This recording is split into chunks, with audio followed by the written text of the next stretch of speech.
Rule number 4, complacency kills. Veterinary practices often use the same relatively small group of drugs over and over on most of their patients. With repeated successful use of these drugs, a natural complacency about the drug's potential to harm can develop. Unfortunately, this expectation for safe and beneficial effects on 100% of the patients means that the veterinarian administering the drug or the veterinary technician monitoring the treated animal may forget rules number 1, number 2, and 3 mentioned earlier.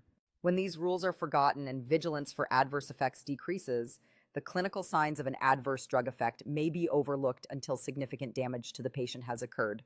Thus, by remembering that all drugs are poisons all the time, that no drug truly behaves the same way in any two patients, and that all doses we give are approximations, complacency can be held in check and vigilance for adverse drug effects maintained. Learning the vocabulary terminology used to describe therapeutic agents. Drug names. Drugs are generally referred to by 3 different names. Fig. 1. The chemical name, such as D-amino-p-hydroxybenzyl penicillin trihydrate, describes the chemical composition or molecular structure of a drug, in this case amoxicillin, and is used by chemists and pharmacologists, but is of little practical use for the veterinary professional. The non-proprietary name, also called the generic name, is a more concise name given to the specific chemical compound. Examples of non-proprietary names include aspirin, acetaminophen, and amoxicillin are compounds produced by many different drug manufacturers. The non-proprietary names are also listed as the active ingredients on drug labels.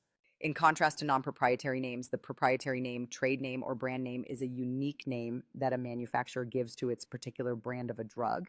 For example, one manufacturer may produce amoxicillin under the trade name Amoxitabs, but another manufacturer produces its own brand, as certain trade names are so well integrated into our veterinary medical culture that they are often erroneously used to describe or represent medications produced by other drug companies.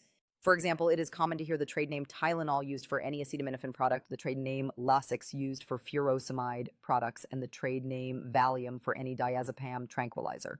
Because trade names are proper nouns, their first letter is capitalized like other proper nouns, e.g., Mary, Indiana, or Chicago. The trade names are followed by the marks, and to signify that the trade name is a registered trademark and cannot legally be used by other manufacturers. Ask Dr. Bill. Question. Dr. Bill, how do they come up with all those strange names for drugs? Answer. When drug companies patent a new drug, they have to first come up with a generic name. There are some rules and conventions for naming generic drugs based on the drug group to which the drug belongs.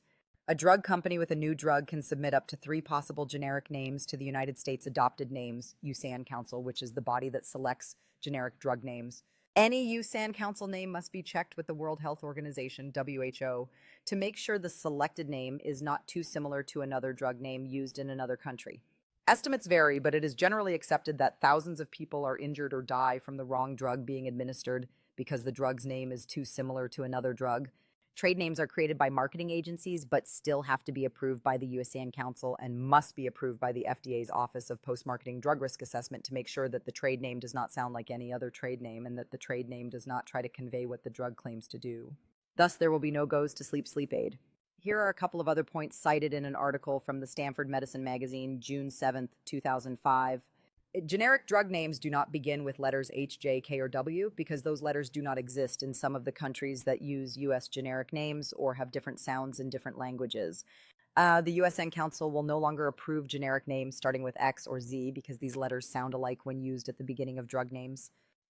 Marketing agencies love the letter X in their drug trade names. It makes the drug name sound technical. Marketing agencies feel that the letters X, F, S, or Z are thought to convey speed. The letters P, T, or D imply power.